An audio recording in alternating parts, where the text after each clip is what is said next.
Welcome, everyone. Thank you for joining us for our Dharma Women and Finance webinar series. We will be beginning in 2 minutes.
Hi, everyone.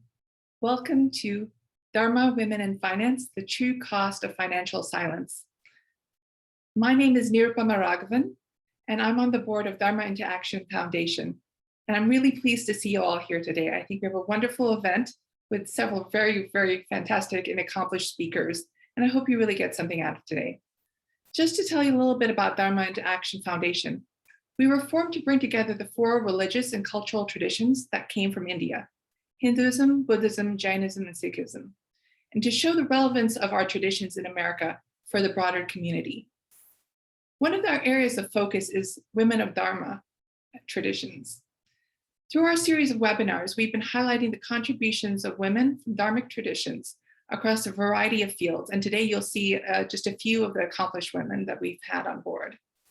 If you haven't had a chance to attend the previous events, please do go to our Facebook page to see the recordings. We've also been discussing issues and challenges that women face and how their accomplishments and their Dharmic backgrounds affect the choices that they make. Today, we're discussing Dharma, Women in Finance.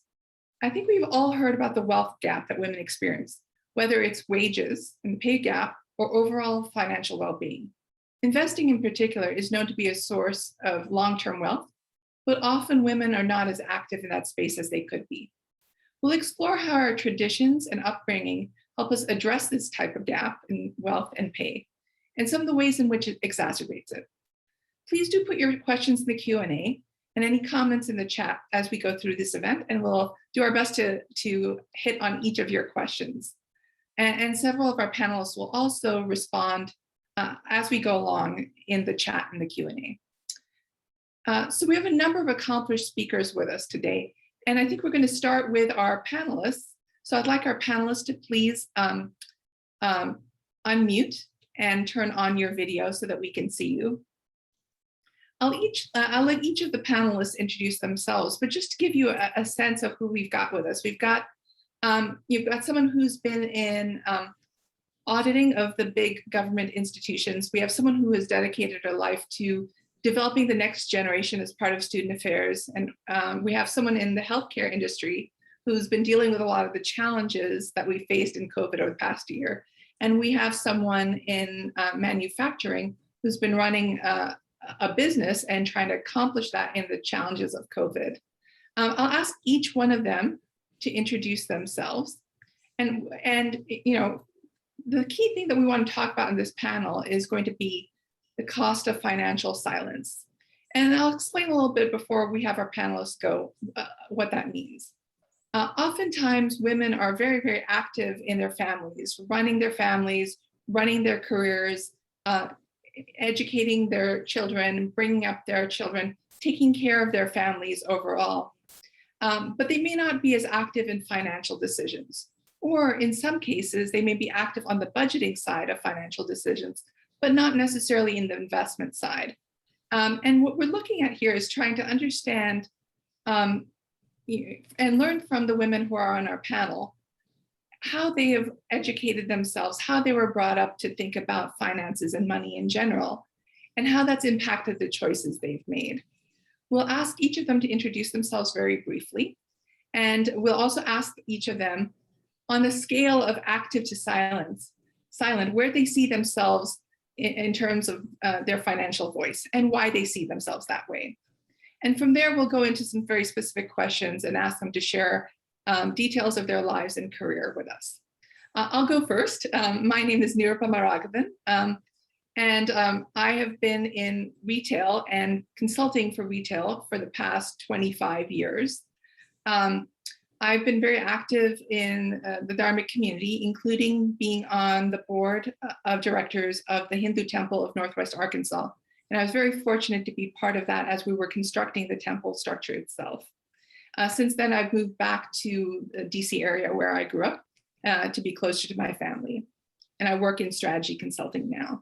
Now, where I stand in financial voice, I would say I am probably midway between active and silent. I'm very active in things like budgeting for myself, making sure that I'm saving enough for my retirement, and investing from a donation perspective in the causes that I believe in. But I'm not as strong in investing for myself and identifying ways to grow my wealth beyond earning more each year. Okay, so now I'm going to turn it over to Shiva. If you would go first, please, and tell us a little bit about yourself and where you stand on that continuum. Thank you, Nirupama. Thank you for having me on this panel. So I have to, it's all about context. So I do want to contextualize a little bit. I was born and grew up in India, and I came to the US 40 years ago. I've spent my entire career in higher education as faculty and as an administrator. So that's been my career path. That's what I've done. I had the unusual gift of having a father who was born in 1917. So we are really talking a different time in India, but who was unusually progressive. And I will share my story about him later, but he really helped me think about what it means to be a feminist. And I will share what he said, which was to say that I couldn't be a feminist just by talking about it, that if I wanted to be a feminist, I needed not only to be financially independent, but to be the financial decision maker and to be educated about it. And that coming from somebody who was born in 1917 was quite unusual, but that was his gift. And so I would say in that continuum, I'm very, very active.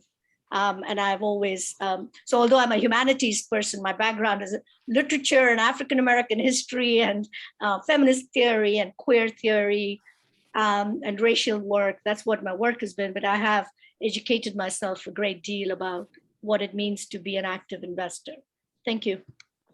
Thank you so much, Shiva, for kicking us off. So Kwan, I'll ask you to go next.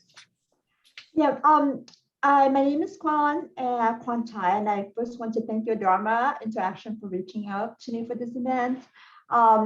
Again, about context, I actually came to the US as a refugee when I was in my teenage years.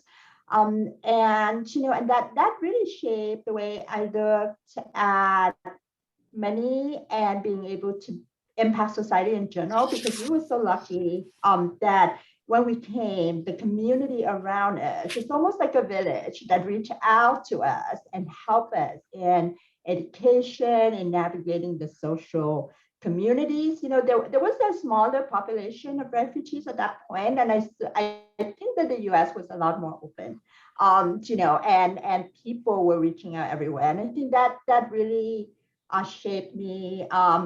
And some of my other shaping factors is that I did come from a family of very strong, like tiger women who, were very active in amassing wealth.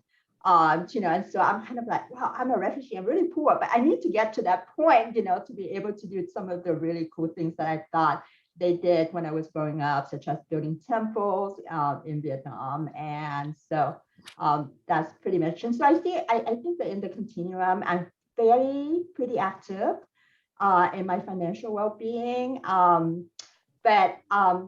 sometimes not at being able to escape the whole cultural, background, and sometimes deferring to even brothers when they, are very strong-minded in the way investment should be made. Thank you so much, Kwan. So Soha, could you please go next? Sure. So my name is Soha Shah, and I want to thank all of the organizers of today's event. Really appreciate the invitation to be here.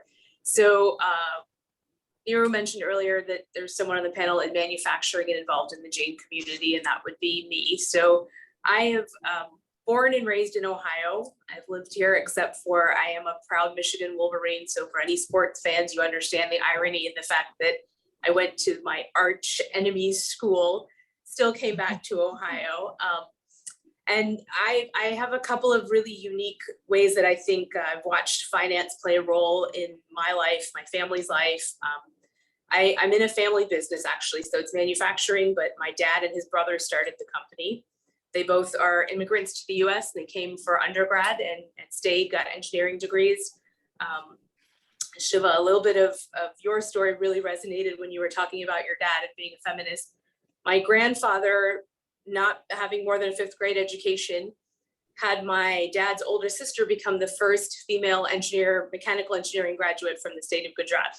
And then she came to Purdue. So there's a lot that you learn when you watch your family go from, or I hear about it, I should say. I didn't get to watch it, but I heard all of the stories when they were growing up in India.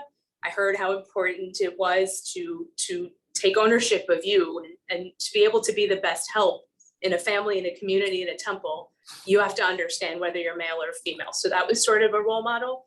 And then I had the opportunity to watch Jane Center of Cincinnati Dayton go from 5 or 6 families meeting at people's houses for every Jane event to actually building a center, a temple that is now ours. And so my family was again active in that. And so we watched how it took fundraising and a lot of convincing people that this was a real investment that's important in our community, not just from the religious side, but the social, the cultural, all the things that we take great pride in. So as far as that's sort of a background, and when I think about whether I'm active or silent on that spectrum, I think there's different pieces of that. So overall, when I'm confident, when it comes to things like spending, when we think of shopping or decorating, I'm really active. I have no problem with that. When it comes to investing, I'm a little more quiet. I don't feel quite as confident, but I am learning. I'm taking the time. As I've gotten more involved in our business, I realized that I really have to know and understand. And the other thing that makes me really understand that I need to be more confident and learn more and spend time being educated is I'm still single. So it's just me. I'm the one that takes care of myself. And if I'm not going to do it, who else is? So I think there's a lot of varying levels of where I feel my voice is active or silent. You know, I think, Soha, you and I have very similar backgrounds and lives, parallel lives. So definitely we'll talk a little bit more about that. Kajal, could you please round us out with the introductions? Yeah, sure. Thank you so much. And thank you to Dia and to all the other panelists for the opportunity to share the stage with all of you. So my name is Kajal Singh, and I am in a healthcare consulting. I particularly am focused on value-based care and improvement of care and quality for hospital systems, and I work with some insurance companies as well. A prime area of interest for me, though, professionally, has always been around maternal and child health. And the evidence is wide when it comes to the impact and the influence that women have in driving not just the care and well-being of their family from a health perspective, but from their overall perspective. In fact, consumer spending, 80% of consumer spending decisions are made by women. And so if you think about the magnitude of that number, women have a huge opportunity to actually harness that power and drive investment decisions that are actually more likely to be influential in improving the health and well-beings of the communities that they live in. So that's a pretty staggering number, and yet unfortunately we still do see so many women who don't harness that power and who don't take control of their own financial future and their destiny. So from my perspective, I share a lot of commonalities with other folks. I come from a very strong lineage of women and men, my mother, my father, my grandparents, who very much instilled in me from a very young age that my independence was in my hands. And I needed to take ownership of that. And that began with getting a good education, rooting myself in a proper work ethic, and then going after everything that I wanted to achieve. And it was always instilled in me from a very young age that you should never be dependent on anybody else. Live your life and take care of yourself. And as a mom of two young children now, I have two small girls who are 8 and 4 years of age. I look at them and I so desperately want the same message to be communicated to them. And I want them to have the ability to go build even bigger and even better than their mom and others who've come before them have. So I look forward to this discussion and to learning from all of you as well. Wonderful, thank you. Actually, Kajal, I think I'm going to start with you. When you talked earlier, you talked about, making sure you can manage your full life and being able to age or age at home. Can you please introduce that topic to the audience and talk a little bit about how finances and investment might impact that ability? Yeah, sure. If for context, prior to the panel began, we were actually having a conversation around some of the emerging health strategies, and what is happening. And this is largely focused in the domestic United States.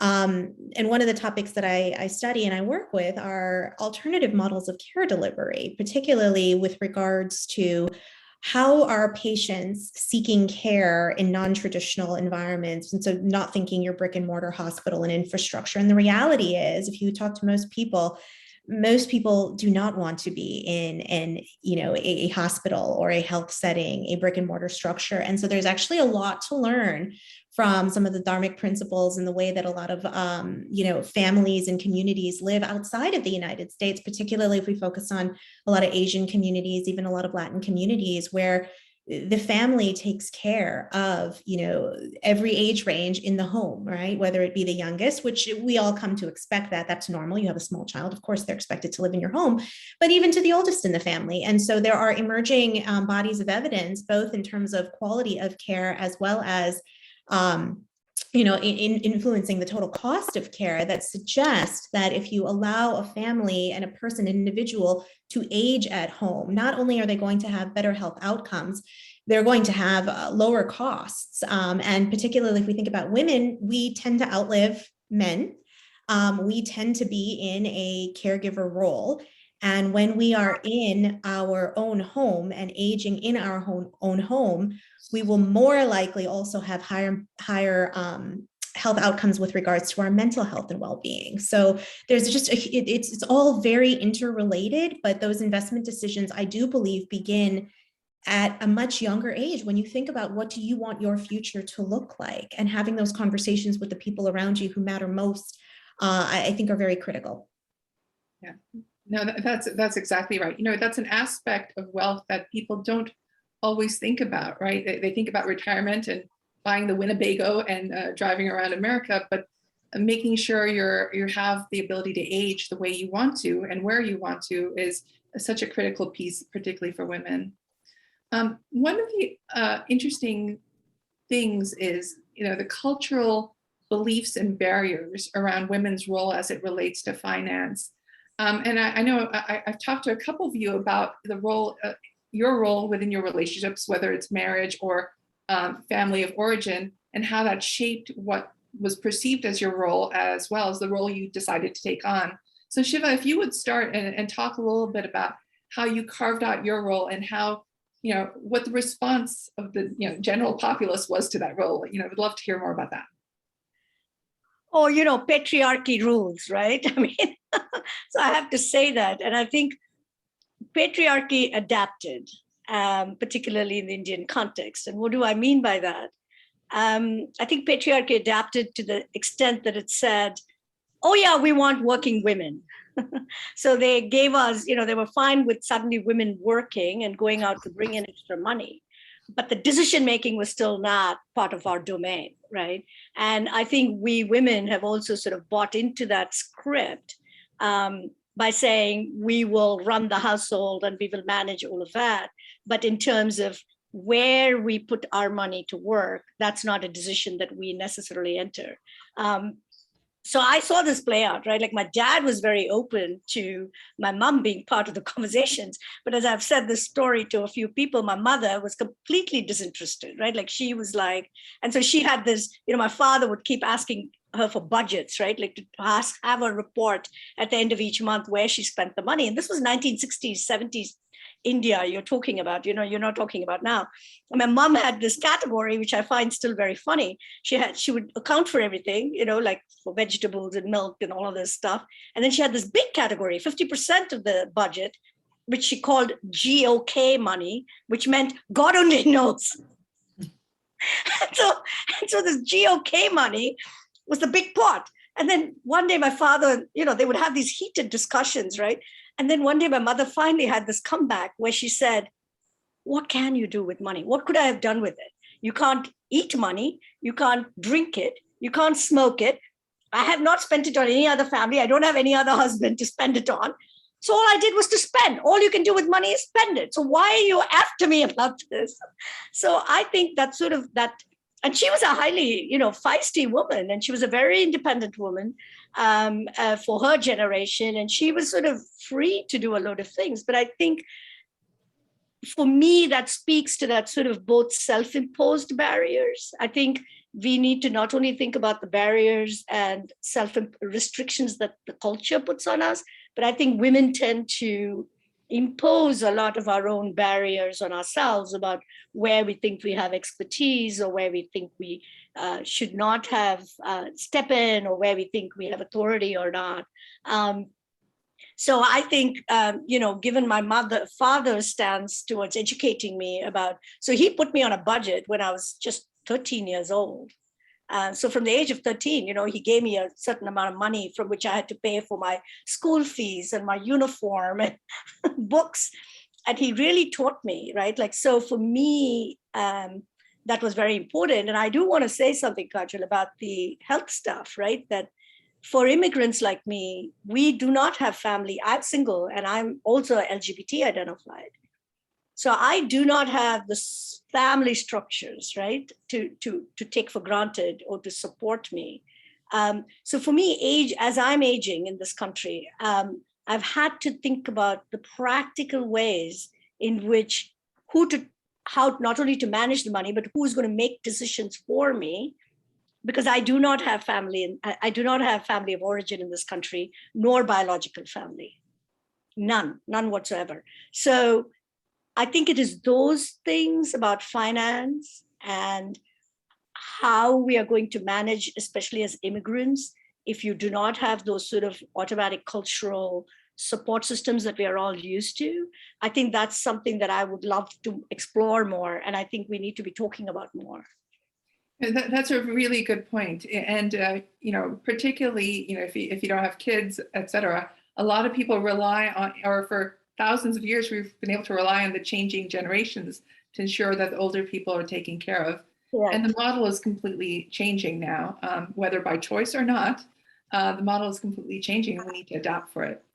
So Soha, I'd like to ask you the same topic as well. Your situation is a little different, but I'd love to hear about your experience with and your role when it comes to finance. So I feel like, and I don't know if this is the case for everyone, but for me, I feel like there's a lot of different hats I wear. I have a really large family. So even though we were born, when I say we, my siblings and I were born in the US, my parents followed one somewhat common tradition in India that my dad, my mom, my dad's brother, his wife, so my kaka and kaki, and all 5 of us kids, and my dad and kaka's parents lived in the same house in the US. We also lived in a small town in Ohio, so forget that we had 2 families in one house. We were Indian. My kaki is now retired, but she was a physician. So she was the first foreign female physician in a small farming community. All kinds of firsts, all kinds of new things.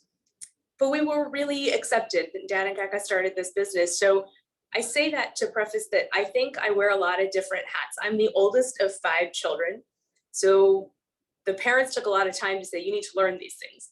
So again, Shiva, you were talking about a budget at the age of 13. I remember my dad saying, here's a notebook, whatever you spend, you write it down. We may not ask you every week, we may ask you every week, but you should know where that money is going, whether it's the football game on Friday night, whether it's the pretzel at the football game, whether it was to fill gas in the car, but you should at least understand that there is not this literally a tree that's growing in the backyard that we're just handing you bills from. And then I had 4 younger brothers and sisters. So every comment always ended with, and you will teach the others how to do these things, and they will, they'll see you keeping the notebook. So they'll start keeping a notebook. I'm not really sure why we think that works, because some followed it and some didn't. But then as I went away to school and went to college and grad school, again, you have to keep track of your finances. So it became about me and how much am I spending and where am I going to get that from? And then I started joining the family business. And so it was a matter of, look, we can only make money if we understand where our money is being spent. And so it's real easy to say, like we talked about earlier before the panel started, that it's hard to find people to work today. Well, sure, I can give everyone a raise, but there's a cost to that. And how do you determine what's the right raise to give and still make it a profitable business? We are, after all, not a nonprofit. We are in business to make money and to be able to live comfortably and then some.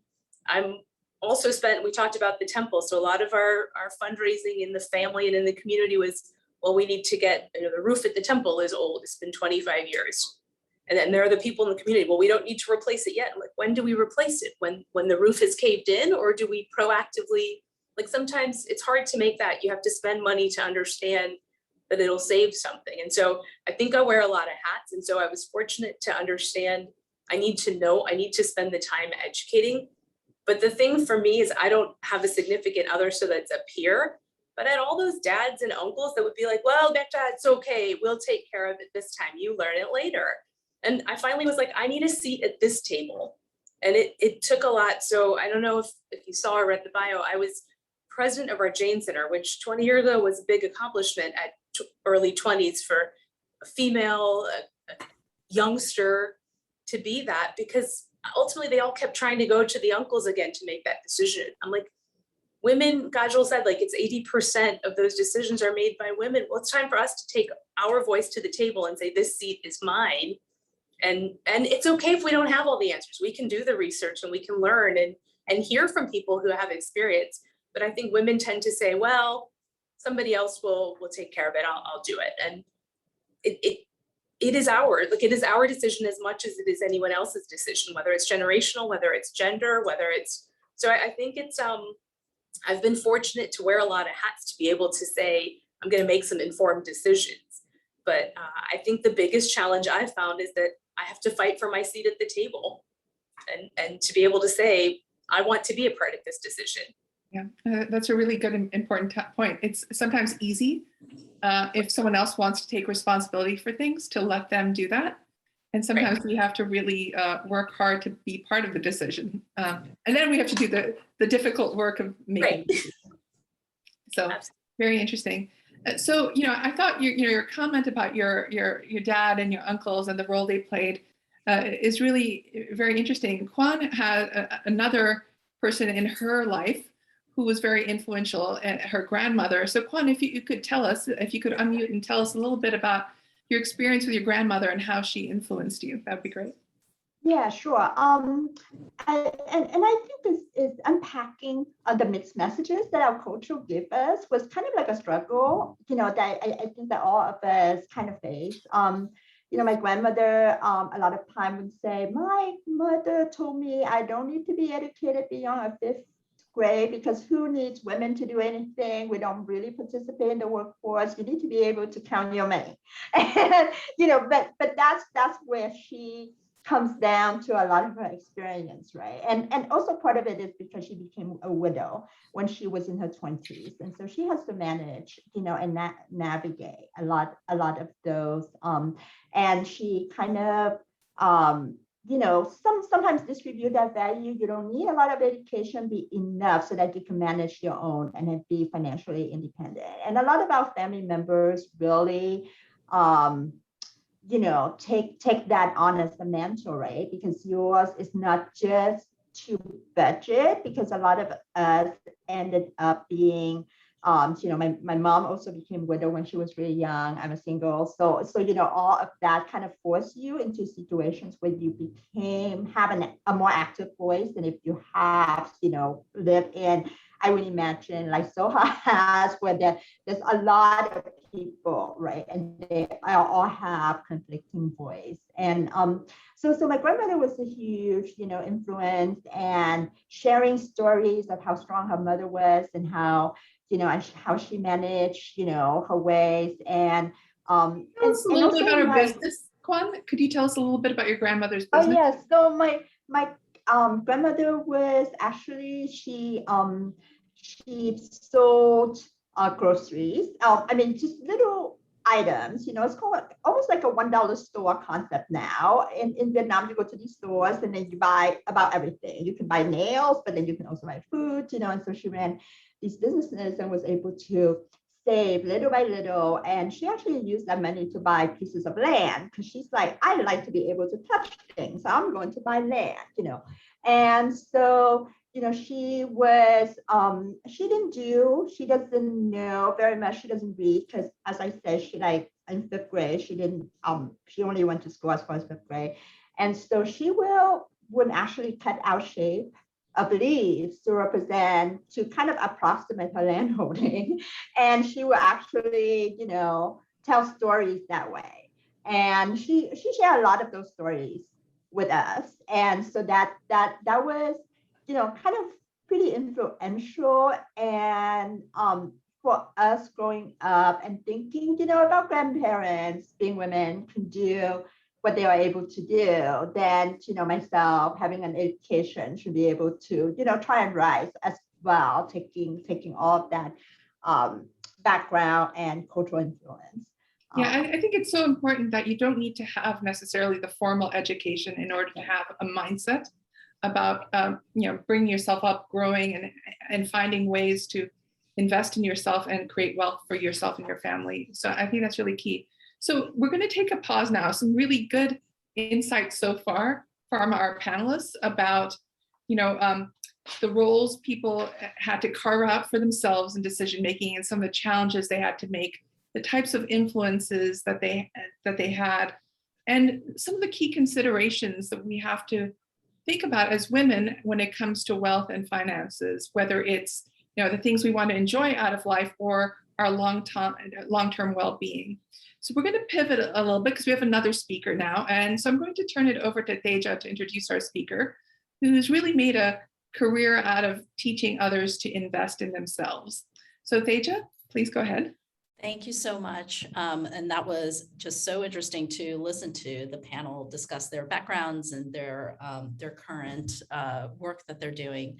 And I'm really excited for our next, for our panel speaker, our keynote speaker here today, Seema Hingorani. She has quite a prolific background in the world of finance. She's managing director at Morgan Stanley Investment Management, and a senior sponsor of Investment Management's Diversity Council. And in those roles, as you can imagine, she's been a prolific speaker on the inclusion of women in the corporate sector, on finance, and so on.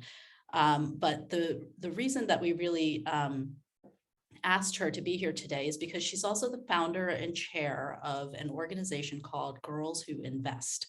And just as the title suggests, it is an organization that promotes the education and encouragement of girls to enter into the financial sector and into investments in particular. So with that introduction, I would like to welcome Seema to our webinar here today. Thank you so much, Teja. It's nice to be here.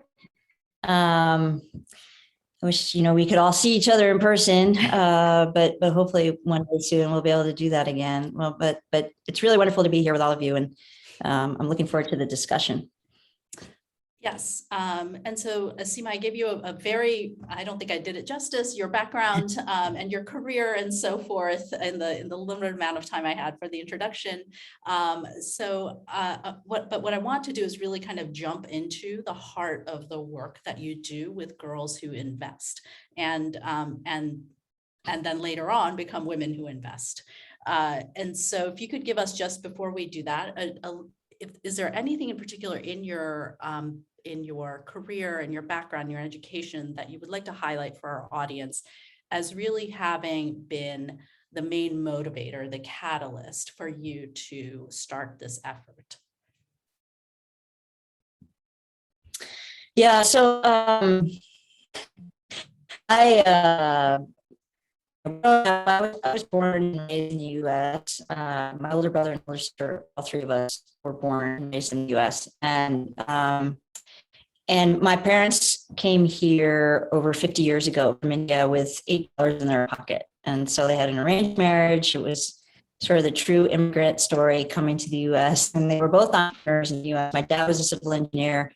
My mom, who had her degree from college in economics, came to this country, though, and never worked a day in her life in India, but from scratch, built a residential real estate brokerage business in Connecticut, Norwalk.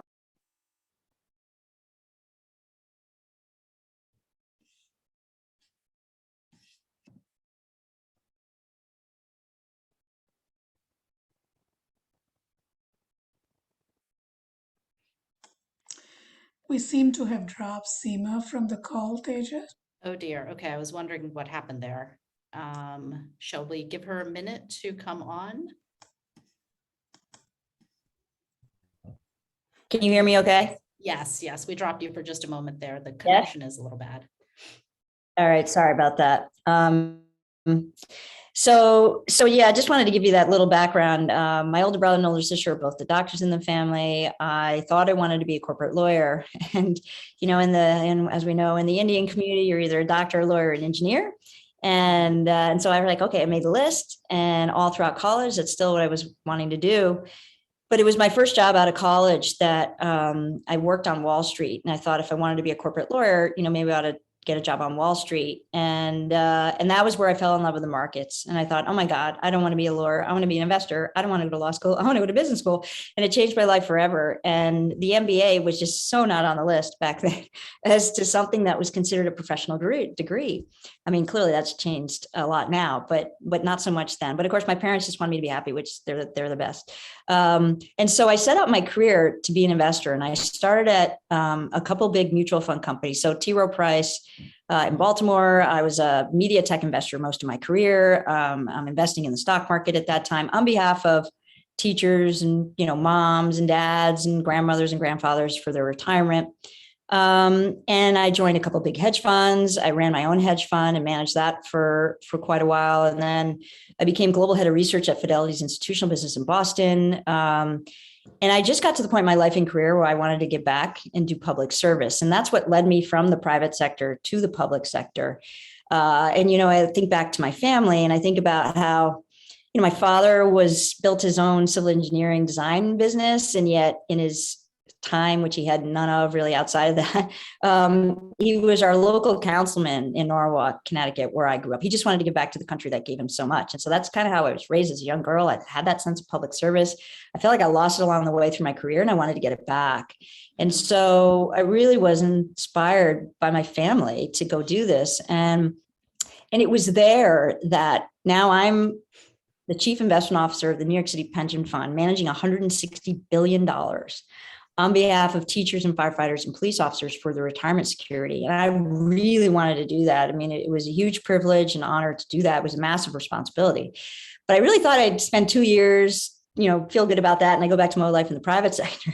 But what happened was it was such an incredible job where we turned around the performance of that portfolio dramatically. And we're a tanker ship.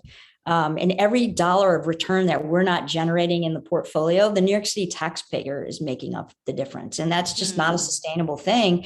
And as we know throughout the United States, so many cities and states are in trouble because of their pension fund, right? It's like this noose around their neck. And it's just, it for decades, unfortunately, when the markets were doing really well in the 1990s, instead of like saving for a rainy day, they decided to increase benefits and the market's going to go straight up all the time, which is, as we know, not true.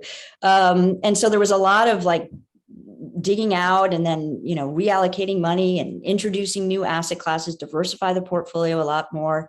And that was spectacular. But what shocked me, honestly, was now that every asset manager in the world wants to manage New York City's money, was then come to meet with me, which I love being an investor and that's fun. But every time I got to anyone's organizational chart, I'd look down on it and say, oh my God, you guys, where are all the women on your investment team? I don't understand what's going on. I knew there were a few women, particularly those that look like me in my part of the investment universe, public equities, hedge funds, but everywhere, private equity investing, real estate investing, infrastructure investing, fixed income. So this brings up the question for me then, which is if you saw women missing in the corporate echelon, the upper levels, why focus on girls? Why did you go to like that to the earliest level, so to speak, as opposed to women who invest or even career women who invest? Right. So the name, it actually stuck. I never intended to call it that. It's just a friend of mine started Girls Who Code. And I don't know if you guys know Reshma Sajani, but she's, and so I called her up and I said, Reshma, I'm writing an op-ed article because I need to get this conversation started more broadly in our industry. So I'm going to throw out this name. Hey, there's this interesting model called Girls Who Code. Why don't we have something in our industry called Girls Who Invest? We'll start younger. I did believe that we had to go younger. We'll go to high schools, we'll go to colleges, we'll build this massive pipeline of amazingly talented young women. By the way, we will mentor, train, educate, prepare, guide, send them off into the industry, never let them feel left alone so that they'll become more senior. They'll help change a lot of the cultures and they'll manage a lot of the money. Because what I was told every single time I asked that question to all these, mostly men in our industry, why there's no women on their investment teams, the answer I always got back was, well, Seema, of course we'd hire women, but we don't get resumes from women. And I said, you know what, you guys, we've heard that so many times. And the thing is, maybe that's true. Maybe we do have a pipeline problem. We can fix that. But I said to them, look, we need to have the other part of the conversation, though. No judging, no blaming. But there's still firms out there in our business that have cultures that are not so welcoming to women. So we need to have that conversation, too, because that way we'll tackle it from both ends. Basically, I think we all agree, we've all read the research that more gender diverse teams get better outcomes. So of course, you're going to want to have that when you're sitting around the table trying to make really hard investment decisions. They're always like, absolutely, Seema, we just can't find them, right? So that's why I started Girls Who Invest. And that's why I went younger, because my view on changing this industry fundamentally, long-term, structurally, we got to go younger, because there's so many women out there like me that had no idea about this industry. Like I felt lucky enough to bump into this industry, and I never wanted any young woman to feel lucky enough to bump into this industry. They know what it is to be a doctor, a lawyer, a consultant, and even an investment banker, but they didn't really know what investment management was. And I had to basically do a little bit of selling about our industry because frankly, post 2008 and the financial crisis, Sure, that turned off lots of people, particularly young women. And then when you have movies called The Wolf of Wall Street and shows on Showtime called Billion, those women are like, Seema, you guys are a bunch of mean, greedy, competitive people. By the way, sometimes go to jail. And I was like, whoa, okay, we can address that. And then, we got those women. So how do so we have parents in the audience, I'm sure. I'm a parent myself. How do girls find you? Is it how do they end up in your programs? Like what is the benefit of connecting with Girls Who Invest? And how do they go about doing that? Yeah. So I made everything up. I realized that that's what entrepreneurs do. So I've never done anything like this before in my life. I'm an investor, but clearly there was a lot of demand for this from students, from the firms out there. And so basically I came up with this 10-week summer program.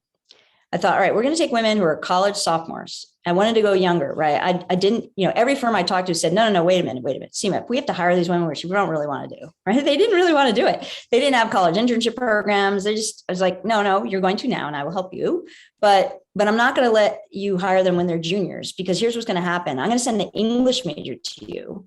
She's going to crush it. She's going to impress the heck out of you. I was a psychology philosophy major, right? So we take women of all majors to study, all ethnic backgrounds, socioeconomic backgrounds, different colleges across the US. Our industry decided they were only going to go recruit from 4 or 5 colleges, and that was it, and go to 2-year investment banking programs. I'm like, you guys, and when you're having a problem with diversity, first of all, and second of all, you clearly don't want to do the work. Okay, fine. I'm going to go do the work. But when I do the work, you're going to hire every single one of these women, right? And that's what's happened. Okay, so anyway, 4 weeks of training, because I knew that I knew this was about getting them jobs and banging down doors that had been closed for them, reasons I never understood 4 why. weeks. But I didn't feel comfortable. So it's 4 weeks of training followed by a 6-week paid internship, right? Okay. So I wanted to get them jobs, but I'm not going to send an English major into a hotshot asset manager and have her not be confident and not crush it. So I had to train.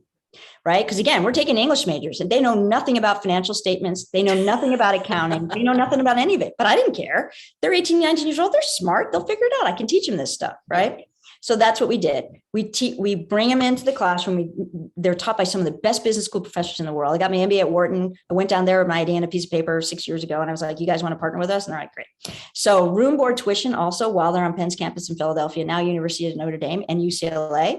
Wow. We pay for everything. I never wanted money to be ever an issue for any young woman. Daughter of an immigrant, parents came to the US with $8 in their pocket. So that's the So I want to understand, you have 4 weeks of training, 6 weeks of a paid internship that they do on a campus with their expenses covered while they're doing the program. Is that well, correct? yeah. So the 4 weeks of training while they're on campus, room, board, tuition, Girls Invest pays for. That's right. Okay. So I have an application. So in the early days, I started with 30 women and it was all word of mouth. I know a lot of chief investment officers of university endowments. A lot of them are my friends and people on my board. And, I send a flyer out and I said, go send this to every woman that you know in that age. And in 2 weeks, it got 109 amazing applications. 2 weeks. So I went to the firms and I said, hey, you guys, I didn't really try really hard and look what I got, and it was hard to pick 30 women. So we went from 30 women to 60 women to 100 women to 150 women, 180 women last summer went through my program, 175 women this summer went through our program. And what would you say is the average age of these women? 18, 19-year-olds. Oh, young. 18, Okay. 19-year-old women, right? And then the other thing is because I got so much demand, we got close to 2,000 applications for 175 spots this year. Wow. Clearly the word has gotten out. They went and told all their friends, you got to go to be a Girls Invest Scholar and you got to get this opportunity. It is an amazing opportunity. We have now 110 partner firms around the world hiring our women, right? From zero to this. I've had a wait list of firms wanting to hire these amazing women. They're all amazing women, right? I knew they would be. And then, so I offered online programs. So now for free too, we have 3 modules. Because we're capacity constrained on the campus program. So I offered online programs. So through CFA Institute, Wall Street Prep, and Wharton Online, it's a self-directed online program. They have to pass those 3 modules. You pass those 3 modules and you become a Girls Invest online scholar. That's a real credential now. You put that on your resume. Basically, the brand Girls Invest, every firm knows what that is now, and the resumes go to the top of the pile. Great. And these women are getting multiple offers because they know what it is. And that is just so cool. So in 6 years, we have put nearly 1,000 women through my programs, and 70% of these women are staying in the investment business, getting multiple offers. And I'm telling you, we're taking women that our industry would never recruit. Are they going to Colorado College? No, never. Yeah. So for these women who are graduating from your program, which sounds amazing, like an amazing opportunity, what is a piece of advice? Because you also looked at the portfolios of their mothers and grandmothers when you were working with the teachers and firefighters and so forth at T. Rowe Price and other places. What did you learn there, looking at the portfolios of their grandmothers and mothers and so on, aunts and everybody, that you would pass along to the graduates or the women in your program? Yeah. So, look, when I started the program, I knew, again, based on the demographic that I was looking at, I knew that it would be unrealistic for me to think that all of these women are going to want to go into our career long-term. Right? I was certainly hoping so. So far, 70% of them are, right? But, I just wanted these women to have this option on the table and learn about it. And if they don't want to do it, okay, I'm not going to force them. And, I want them to be happy, right? But good, a lot of them are. But at its core, at the very least, I wanted these women to be smart about their own investing, right? Whatever career they go pursue or whatever they decide to do in life, I wanted them to have the confidence to know that they could manage their own money and do it really well, right? What women kind of on average, there's a lot of research out there. I've read a ton of stuff about this stuff, but women, for the most part, like 70% of their assets are in cash. Wow. In cash, and they're making 0% on that money. Like just sitting in a savings account. Just sitting in a savings account. Wow. Yeah. Think about that. Right. And then compound that. We know the beauty of compounding, right? It's like the 3rd wonder of the world, right? I mean, Warren Buffett, I think, call it the 8th wonder of the world, right? So, I mean, it's amazing, right? Compounding. We all know that, right? That's math. Now, if you so there's been some numbers thrown around there. I'm going to throw some of these out there. If your salary is $85,000 a year, if you look out over the next 40 years, and by the way, women on average make, we know, 77 cents on the dollar to what a man makes, right? So already there's a gap.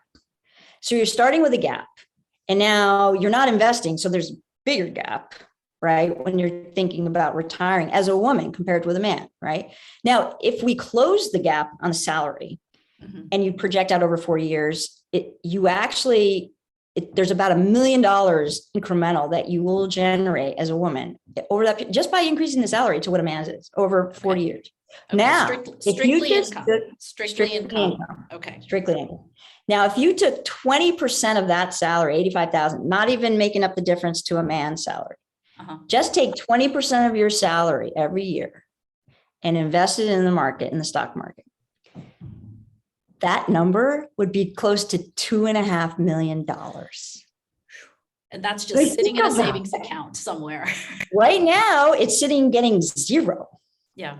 Right. And so I'm not saying everybody put all your money in the stock market, right? But when you think about that, though, right, because we had 2008, you're going to get a massive drawdown. It's going to take a while to get back. But since 1928, the S&P 500 has given you an average return of 9.5% a year. So this is about the long term. You're not like trading. You're not doing Robinhood. You're not doing that stuff, right? This is talk about long-term investing. If you just did that little bit every year, because it's the power of compounding. So the fact that women are not even investing their own money, regardless of becoming an investor like me, which I would want all young women to want to do, right? Because we need more women at the table. There's so much, this is what I say to these young women, there's so much power and influence when you control capital. Because all these young women want to change the world. I'm like, look, so do I. And don't you realize you can do that as an investor? You don't need to just go to a nonprofit or into the government. If you want to, great. But think about this. When you control capital, I didn't myself, $160 billion. I get to decide, I'm going to invest in that water treatment facility that's going to save lives because now, people in India and elsewhere are going to have clean water. Sure. Yeah, I'm going to do that. Think about the impact that you can have. That's what I tell these women. We already know women invest differently than men. We're much more on values-based investing. We look at what we're putting our money into, the holistic impact it might be having, our family impact it might be having, and so on.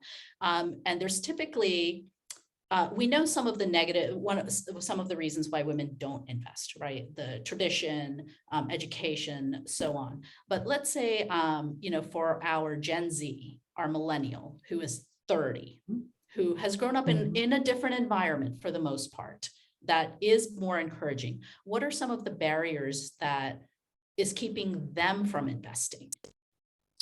Look, I think there's fear, right? There's fear. I'm going to lose it. If I want to buy that house in 3 years, I better keep it, in a bank account. I'll just wait.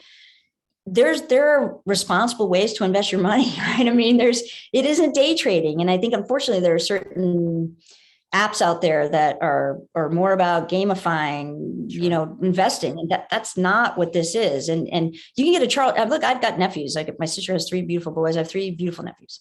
And the younger ones, the twins, they're freshmen in college right now.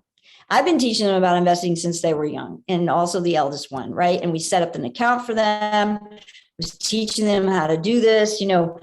My sister and brother-in-law, we'd give them, stipends, a little bit of money, and we would encourage them, no, you're going to put that in the market, put a little bit in the market. You're going to do a little bit in philanthropy. We start teaching them at a young age. Here's what does not happen in the United States, which is unfortunate. When these kids are that young, a son and a daughter, let's say, the father or the parents even teach the son about money, but they don't teach the daughter about money. Mm-hmm. And I don't get that. When we're all sitting around the dining table, I know a couple of women were talking about this earlier, their parents were sitting them down. This is how you're going to manage your budget. We need to talk to you about money. We need to teach you about money. Most parents, unfortunately, don't do that with a lot of these younger kids. And so a girl grows up thinking, oh, money's for the guys. That's not really for me. And money's like power. And that's not supposed to be for me. And so it's just, unfortunately, then you just grow up that way. And then, how do you change that afterwards? It's much harder to do. Yeah. So that's why I even want to go younger. I am going to go to high schools with Girls Invest. I got middle school girls emailing me saying, Seema, what about us? You're going to I'm like, oh my God, you guys, eventually we'll get there. Well, it should start so much younger, right? Because then think about the compounding of that. My parents put, I don't know about some of you guys, but my parents put money into an account that was not one of those accounts that my sister and brother-in-law put for my, nephews to go when they go to college, right? Those college saving retirement funds, right? But we put a little bit of money every year into their stock account. And then over time, I started managing it, right? As I got older and I was more comfortable and all that. And my mom is 84 years old. She now lives with me. And so I manage our family's money. Right. And it's all with, these are your concerns. These are your criteria. These are your constraints. I know you want to save for this. I know because you sort of need to start there. Like, what are your goals? Like, what are the goals for this money? And then how can we help you get there? And you sort of back into it. And that's, you've given us so much information right now. And I want to thank you for giving us your time to generate this excitement, not just for the women in the group, but hopefully for their daughters as well, and inspire some of them. And so, but on that note, what I really want to do is bring our panel back and have a bit of a discussion around some of the things that you brought up here today, and also hear from them and have that kind of engagement going. Deja, while we're waiting for the other panelists to unmute themselves and come on camera, I want to ask, what about me? I'm far from a girl. I'm a middle-aged woman. But, it's obviously never too late in some sense, but do you have any resources that might be useful for us? Obviously, I can't get into your program, but any resources you recommend for people like me who are, kind of looking not too far, not too close at retirement, but, thinking about these things? Yeah, I mean, there's certainly books, and I know some people, they say, "Oh, there's another book. I'm gonna read a book, and now I'm gonna get rid of reading another book."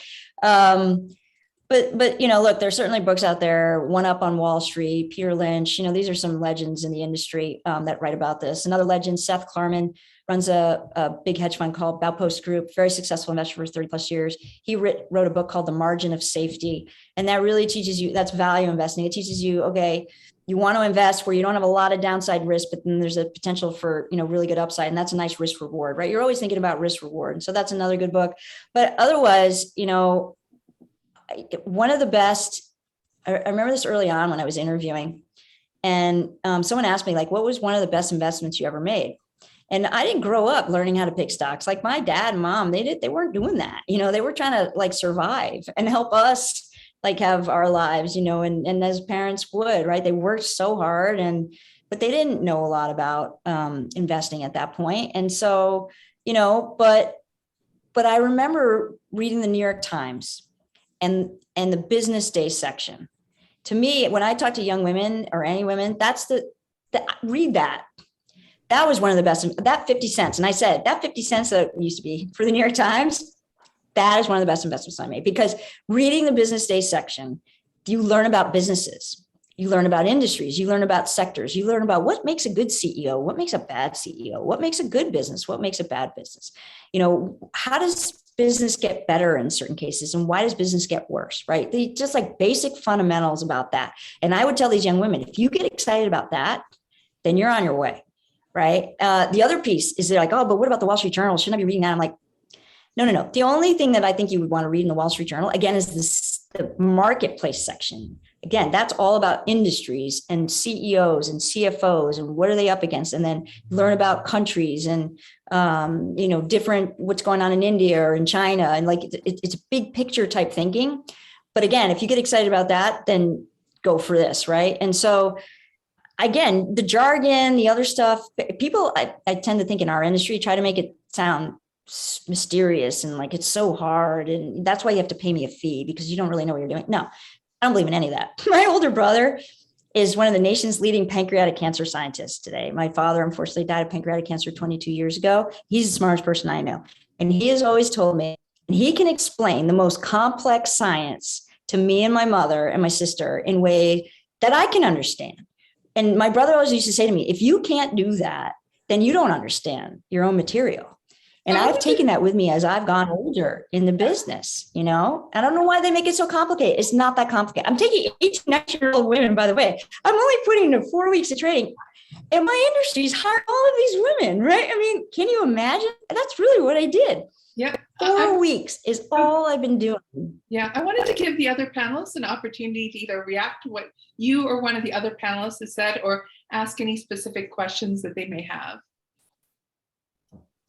Thanks. This is Kajal. Seema, thank you so much for that. That was a really, really awesome to meet you and hear about your program. One thing I wanted to connect this to, is given the connection to the Dharmic principles that we're here kind of just talking about, I think as a child, whether you're male or female, but particularly women, growing up in our traditions, historically, the concepts of humility and gratitude have also been deeply instilled in many of us, right? And I think oftentimes we use those and they come at the cost of equity. So for example, for the people who have all said, and we all have our stories of, I know I'm not being paid market value, but I'm grateful to have this job and I'm grateful to have this source of income. So put your head down and eventually the universe will work itself out. Well, the reality of that is not actually as cosmic as we want to think, right? The reality of that is we're psychologically putting ourselves back as women and saying we're not worthy of just asking the question, right? And I think what we need to instill in a lot of these younger girls particularly is it's okay to fall down. What is the worst thing that will happen if you ask your boss for that pay equity raise? You lose your job? Okay, that's a terrible thing to happen. But that was meant to happen because you are going to go on and fight for what you believe in ultimately, right? And I mean, to instill that type of bravery and to say that one virtue should not come at the expense of another one, I think is important. And I appreciated some of the content you were speaking about there. So I just wanted to throw that in given the conversation. Yeah. That's a really, really insightful comment, Kajal. I appreciate you saying that. One virtue should not come at the expense of the other. Any other? I totally agree. I mean, I feel like all of our, I mean, I don't know, I don't know you guys, but I just from listening to you speak and based on your family backgrounds, I mean, I think our parents, like deep down, taught us to stand up for yourself, right? You got to stand up for yourself. We came to this country. It's not easy, but we got to stand up for ourselves. And I just, I feel like what I try to do is instill that kind of confidence in these younger women that, you're right. There's a lot of navigating that we need to do, particularly in our industry and financial services, where it's mostly male dominated and investing is very male dominated. But you're right. I mean, we should be paid fairly for the work that we do. We should get the same access to the same promotions and the same growth opportunities that the white men do, like that. We should have all that, and just putting your head down and doing your job doesn't work. And one of the jobs that I love about being at Morgan Stanley Investment Management, one of my day jobs is I get to help champion and sponsor the great female investment talent that we have. And these are the conversations that we'll have. And I'm basically saying, see what you're doing? Yeah, don't do that anymore, right? This is what, and I'll help you write the script as you go to your manager and how you should present that. So you don't come across as this person who's all about themselves and money, greedy and all that kind of stuff. No, you don't need to do that. That's not who you are, and you don't have to present it that way. Let's talk about it this way. And then they go in there, and then, a couple of great examples have happened where they're like, Seema, that was amazing. It worked. And so that, I think if we can all do that for each other, think about the power of that. I mean, what I've been trying to create with Girls Invest is this massive community for these women, with these women. They back each other up. They help each other. They support each other. That's what we've been doing. And we got to keep doing it, because I'll be a massive failure if all I did was find these women, train them up, send them off, and then they all left. Yeah, and note, so on that note, unfortunately, we're out of time today. We should have allocated more time for this really hot topic. But on that note of not just leaving where things are, but taking action, I'm going to ask each of the panelists to think about and tell the audience an action that they'd recommend they take. I think that'd be a great way for us to kind of wrap up this wonderful discussion. I'll call on one. Shiva, you're always very thoughtful, insightful. What challenge would you have for this audience? So we're not just talking about these topics, but we're actually making change. Thank you, Seema, for it. This was wonderful. And as an educator, I will say simply that we should all be making financial literacy part of our core curriculum. And it's not. It simply isn't. And I think part of this reason a lot of us don't invest, men and women, but particularly women, I think is for that same reason. It feels like such mumbo jumbo. And then our culture also has the stereotype, right? Like stereotyping of who are the who are the kinds of people who invest, right? They're always like somewhat criminals or somewhat shady people who are doing investments. I myself feel like the most important challenge is really to think about it as philanthropy, right? That if I invest and I do this, that to think about our legacies, not simply as impacts in a sort of an emotional way, which is what we are encouraged to think of as women, and in familial context, but to think about philanthropy, because recent studies have come out that say that India is not very philanthropic, and I would agree. I think that we only think of families and families of origin, and we're not thinking of larger philanthropy. And so that is something that I think about a lot, about how to create impact through philanthropy. Okay, great. Kwan, would you like to go next? Quick challenge for the audience. Sure, and thank you, Seema, and the panelists for having all of these pretty amazing concepts, right? For me, it's mostly, at this point, save one day at a time and be comfortable with investing. As Seema mentioned, investing is not about obsessing, following the market, and making decisions that you will regret later. A lot of time for us is just putting money in, index funds and forget about it. And then, like I was telling a friend, I put some things aside on a fund and actually sort of forgot about it. And then I got a mailing and I'm like, let me go in and see what it has grown into. And I was like kind of shocked. Now I'm like, now I do have money to, like you say, Shiva, have some, do some philanthropic work and maybe at the same time fulfill some of my wants, right? And that's something. And then maybe start these conversations with your women friends who are uncomfortable with investments. I think that's really important. That's a really good advice. Soha, will you go next? Sure.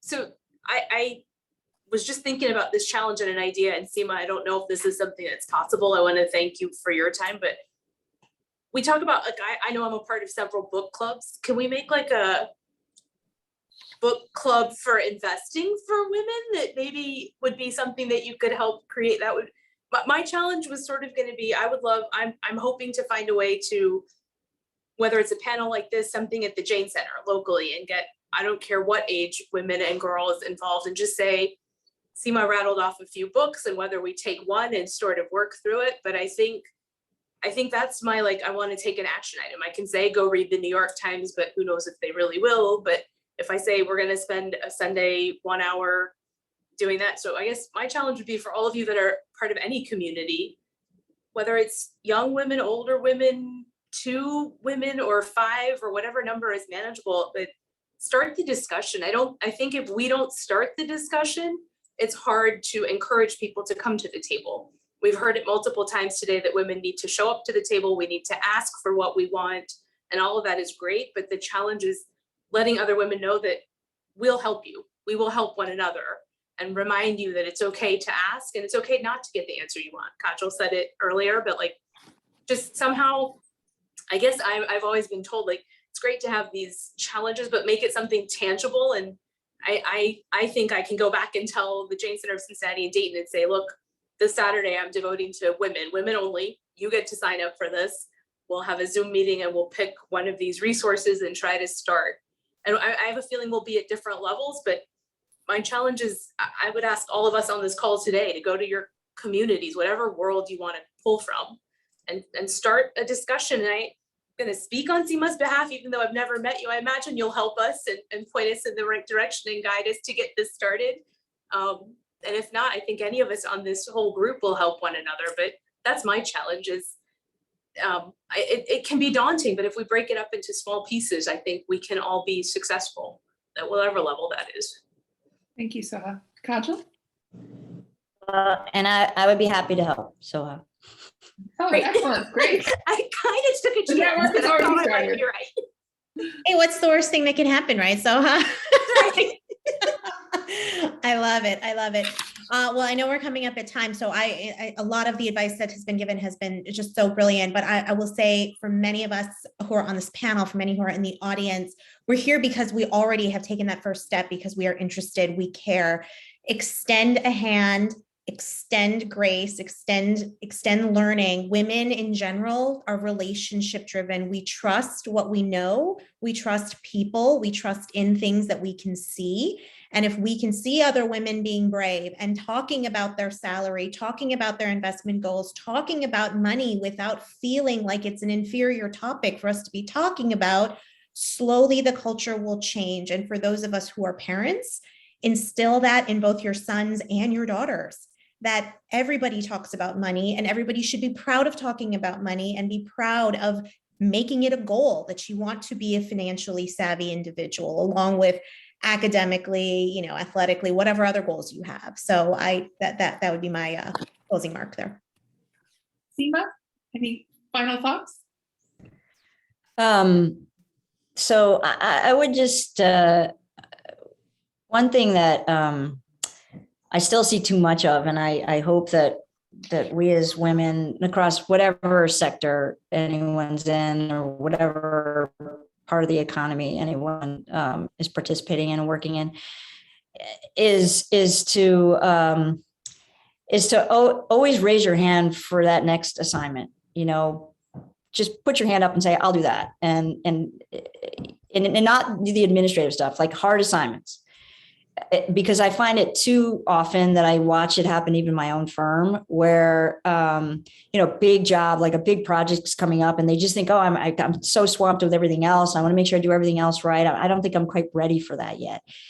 Guys never say that, right? They'll go above and beyond when they have no time. In fact, they probably know 40% of the material. They'll still raise their hand and say, I can do that job. Women will have 80 or 90% of the knowledge and they still won't raise their hand and say, and I would say that wherever you are, if you're not nervous about taking that next thing, then you already should have had that thing. My brother has told me that ever since I was a little girl, and I always remembered it. And I found myself in my career at certain points, like, yeah, I'm actually not as nervous about that. Damn, I should have already had that job, And so I think we all need to just push ourselves that way, because that is how you get those then promotional opportunities. That is how people start to look to you as the go-to person. That's where we all want to be, right? Because we're so good, we're so talented, we know all that stuff. It's just that when it comes time to promotion, it goes to the guy and not to the woman. And it's not because, he likes him better than her. It's because, he didn't think that she would be the one to like raise her hand to do certain things. So you brought up a good point too about the administrative things. A lot of times women are filled up with administrative tasks and can't take on the big hard one. And so saying no when appropriate to the administrative things is a key part to achieving what Seema just said. Deja, any final thoughts? Yes, just really quickly. So I love this discussion. I love the passion that I'm hearing from this whole group. And I guess I'm going to take it down a level, which is if this feels like a big step, which it did for me personally, start small. It doesn't have to be an all or nothing thing. If you have some money to invest a part of it. I started out with fantasy investing. It sounds exactly like what it sounds like. I created a fantasy list of a fantasy portfolio and put fake money, fantasy money into it and watched how it performed. And not for years, I just watched it for a little bit of time, enough to kind of play with it, learn what I was doing, read on the topic. Because for me personally, I learned by doing, but I did not necessarily want to take the big risk. So once I got comfortable in the fantasy world, I stepped into reality. And again, baby steps, right? I didn't put $50,000 in. I didn't even put $10,000 in. I started really small with what I felt I would be comfortable losing. And I thought, I'm going to put in $1,000. I'm comfortable losing that. And that's where I started. So they don't have to be big bucks, so that would be my yeah, that's a good point. We psych ourselves out by not realizing we could start small. So we're 15 minutes over. So I'm going to close very quickly with a couple of things. $2.5 million. If you're leaving that on the table, stop and change your behaviors right now.